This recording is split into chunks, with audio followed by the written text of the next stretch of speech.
श्री स्वामी समर्थ. नमस्कार मंडळी. माघ कृष्ण चतुर्दशी ही तिथी महाशिवरात्र म्हणून ओळखली जाते. देवांचे देव आणि तिन्ही लोकांचे स्वामी महादेवांचा हा सर्वात मोठा उत्सव असतो. महाशिवरात्रीच्या दिवशी जी व्यक्ती व्रत पालन करते आणि भगवान शिव आणि माता पार्वतीची पूजा करते, भगवान शिव त्यांच्या सर्व मनोकामना पूर्ण करतात.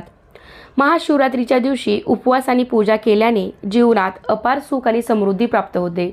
जे लोक महाशिवरात्रीच्या दिवशी विधिवत महादेवाची पूजा करतात त्यांच्या आयुष्यातील सर्व विघ्ने दूर होतात आणि त्या भक्तांच्या सर्व मनोकामना पूर्ण होतात. तर आजच्या व्हिडिओमध्ये मी तुम्हाला महाशिवरात्रीला महादेवाची पूजा घरच्या घरी अगदी योग्य आणि सोप्या पद्धतीने कशी करायची हे दाखवणार आहे. तसेच आजकालच्या धक्काधक्कीच्या जीवनामध्ये नोकरी वर्गांना एवढी सगळी मोठी पूजा मांडायला वेळ नसतो, तर त्यांनीसुद्धा अगदी सोप्या आणि योग्य पद्धतीने या दिवशी पूजा कशी करायची हे सुद्धा मी तुम्हाला आजच्या व्हिडिओमध्ये सांगणार आहे. आणि जर तुम्ही मंदिरात जाऊन पूजा करणार असाल तर काय काय घेऊन जायचं आहे तर हे सुद्धा मी तुम्हाला आजच्या व्हिडिओमध्ये सांगणार आहे. त्यासाठी हा व्हिडिओ शेवटपर्यंत पहा. चॅनेलवरती नवीन असाल तर चॅनेलला नक्की सबस्क्राईब करा. लगेचच आजच्या व्हिडिओला सुरुवात करूयात. तर या दिवशी सकाळी लवकर उठून स्वच्छ स्नान करायचं आहे. स्नान करताना तुम्ही अंघोळीच्या पाण्यामध्ये थोडंसं गंगाजल टाकून स्नान करू शकता. त्यानंतर स्वच्छ वस्त्र परिधान करायचं आहे. शक्यतो तुम्ही या दिवशी पांढऱ्या रंगाचे वस्त्र परिधान करा. त्यानंतर आपली रोजची देवपूजा करून घ्यायची आहे आणि आपण ज्या ठिकाणी पूजा मांडणार आहात तर ती जागा स्वच्छ करून तिथे एक चौरंग किंवा पाट ठेवायचा आहे. चौरंगावरती सुद्धा आपल्याकडे असेल तर पांढरे वस्त्र टाकायचे आहे. कोणतीही पूजा करण्याआधी आपण दिव्याची पूजा करतो, तर त्यासाठी सर्वात आधी आपण दिवा लावून घ्यायचा आहे. दिव्याची हळदी कुंकू अक्षता फुले वाहून पूजा करायची. दिव्याला नमस्कार करायचा आहे. महाशिवरात्रीची ही पूजा रात्रीच्या 4 प्रहरामध्ये करण्याला विशेष महत्त्व आहे. परंतु या दिवशी आपल्याला जेव्हा वेळ मिळेल तेव्हा मंदिरात किंवा घरीसुद्धा आपण ही पूजा करू शकता.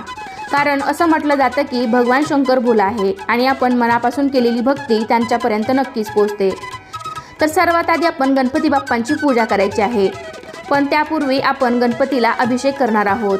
सर्वात आधी गणपती बाप्पांना स्वच्छ पाण्याचा त्यानंतर पंचामृताचा अभिषेक करायचा आहे.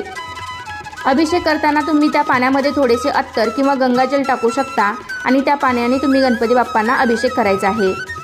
अभिषेक करताना गणपती बाप्पांचा मंत्र म्हणायचा आहे. वक्रतुंड महाकाय सूर्यकोटी समप्रभ निर्विघ्नं कुरु मे देव सर्व कार्येषु सर्वदा. किंवा मग तुम्ही ओम गण गणपते नमः, ओम गण गणपते नमः हा सुद्धा मंत्र म्हणू शकता.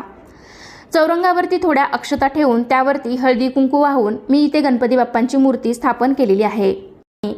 त्यानंतर गणपती बाप्पांची विधिवत पूजा करायची आहे. गणपती बाप्पांना चंदन हळदी कुंकू लावायचं आहे. अक्षता व्हायच्या आहेत. लाल फूल व्हायचं आहे. दुर्वा व्हायच्या आहेत. त्याचबरोबर गणपती बाप्पांना गुळ खोबऱ्याचा नैवेद्यसुद्धा दाखवायचा आहे. त्याचबरोबर आपल्या देवघरातील माता अन्नपूर्णेची मूर्तीसुद्धा साक्षात माता पार्वतीचे रूप आहे.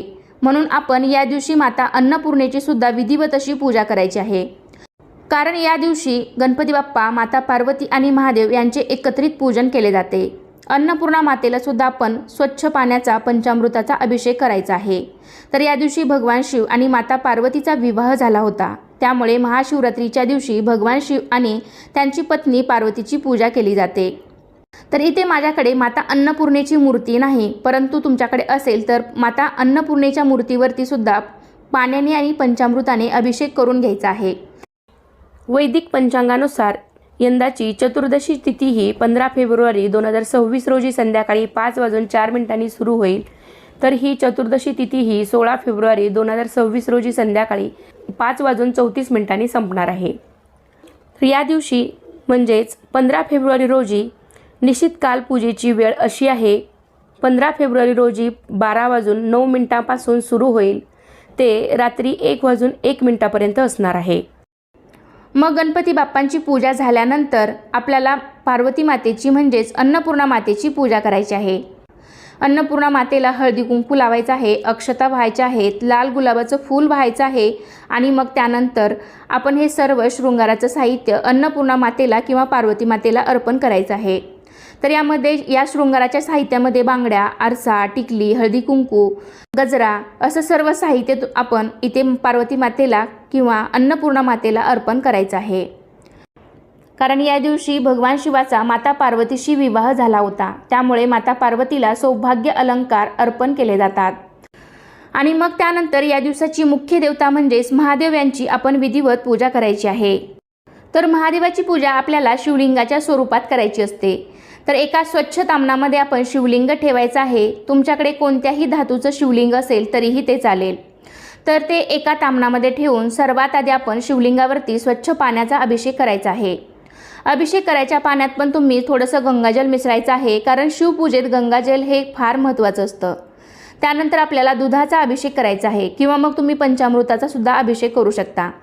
पंचामृतासाठी लागणारे जे काही 5 पदार्थ आहेत, जसे की दूध, साखर, तूप, मध आणि दही, याचा वेगवेगळा अभिषेक सुद्धा तुम्ही म्हणजेच या प्रत्येक पदार्थाचा वेगवेगळा अभिषेक सुद्धा तुम्ही शिवलिंगावरती करू शकता किंवा हे सर्व 5ही पदार्थ एकत्रित करून त्याचाही अभिषेक तुम्ही शिवलिंगावरती करू शकता। शिवलिंगावर अभिषेक करताना ओम नमः शिवाय, ओम नमः शिवाय या मंत्राचा जप आपल्याला करायचा आहे। शक्य झाले तर आपल्याला संपूर्ण पूजा होईपर्यंत ओम नमः शिवाय, ओम नमः शिवाय या मंत्राचा जप करायचा आहे। आणि एक गोष्ट आवर्जून लक्षात ठेवा, शिवलिंगाला अभिषेक घातलेले पाणी तुळशीला मात्र आपल्याला चुकूनही घालायचं नाही। इतर कोणत्याही झाडांना तुम्ही घालू शकता, पण तुळशीला मात्र चुकूनही घालू नका।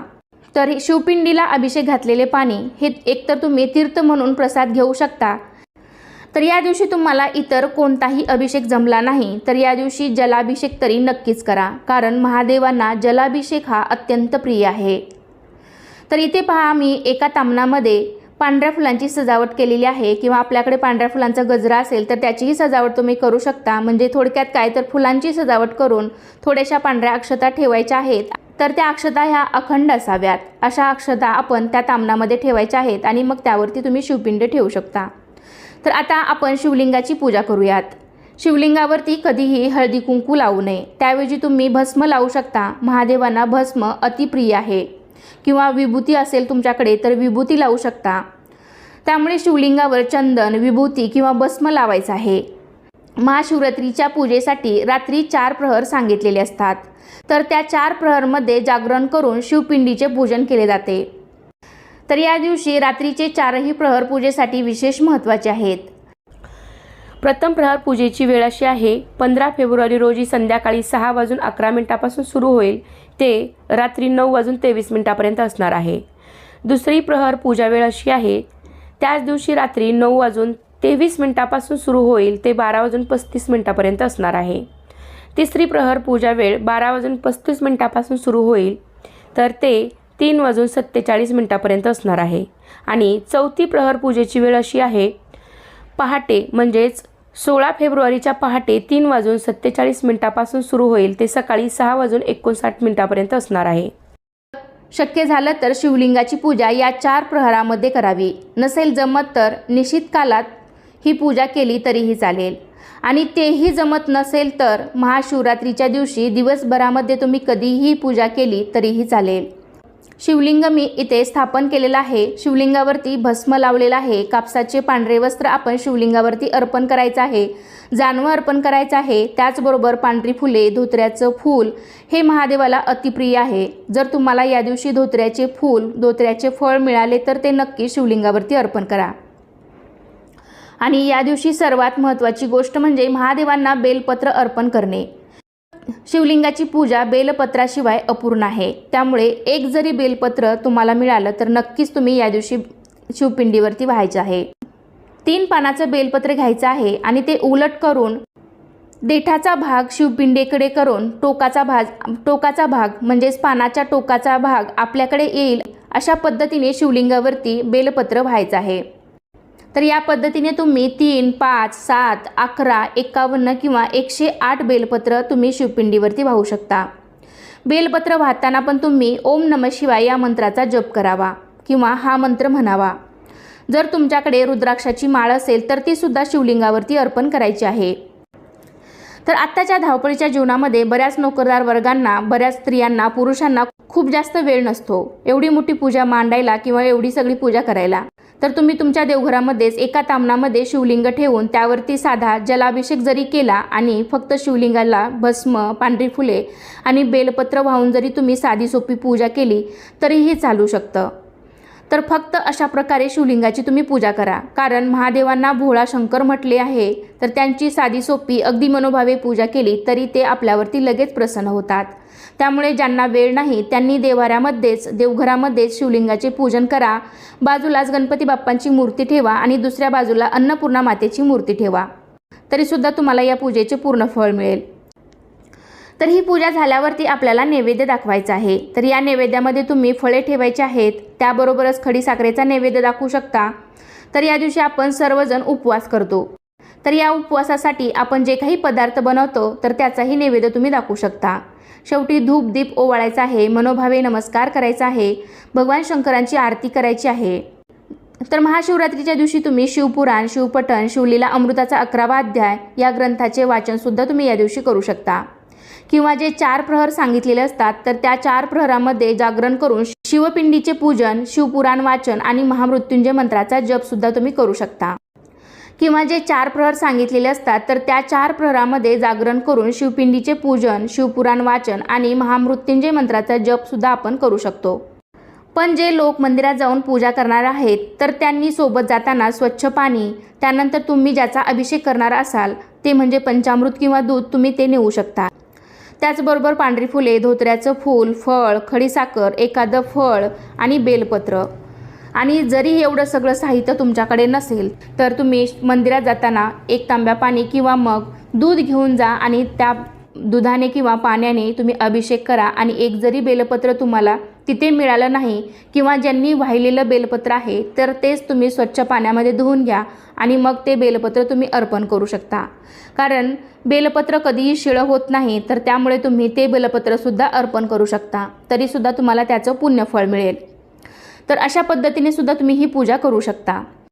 जर तुमच्याकडे अभिषेक पात्र किंवा गळती पात्र असेल तर ते शिवलिंगावरती जरूर ठेवा. कारण शिवलिंगावरती सतत पाण्याची संततधार राहावी असं सांगितलं आहे.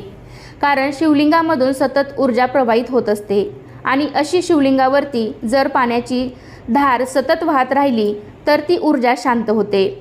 त्यामुळे जर तुमच्याकडे गळती पात्र असेल तर ते अवश्य ठेवा. तर अशा प्रकारे तुम्ही सुद्धा सोप्या आणि साध्या पद्धतीने घरच्या घरी महाशिवरात्रीला नक्कीच शिवलिंगाची पूजा करा. तुमच्या आयुष्यातील सर्व संकट, विघ्न दूर होऊन तुमच्या सर्व मनोकामना पूर्ण होतील आणि महादेवांचा कृपा आशीर्वाद आपल्याला नक्कीच प्राप्त होईल. तर कशी वाटली तुम्हाला आजची पूजा नक्कीच मला कमेंटद्वारे सांगा. व्हिडिओ आवडला असेल तर व्हिडिओला लाईक करा. जास्तीत जास्त तुमच्या फ्रेंड फॅमिलीमध्ये शेअर करायला विसरू नका. माझे व्हिडिओ तुम्ही पहिल्यांदाच पाहत असाल तर चॅनेलला नक्की सबस्क्राईब करा आणि कमेंटमध्ये ओम नमः शिवाय लिहायला विसरू नका. चला तर पुन्हा भेटूया अशाच एका छानशा आणि माहितीपूर्ण व्हिडिओमध्ये. तोपर्यंत धन्यवाद. सर्वांना श्री स्वामी समर्थ.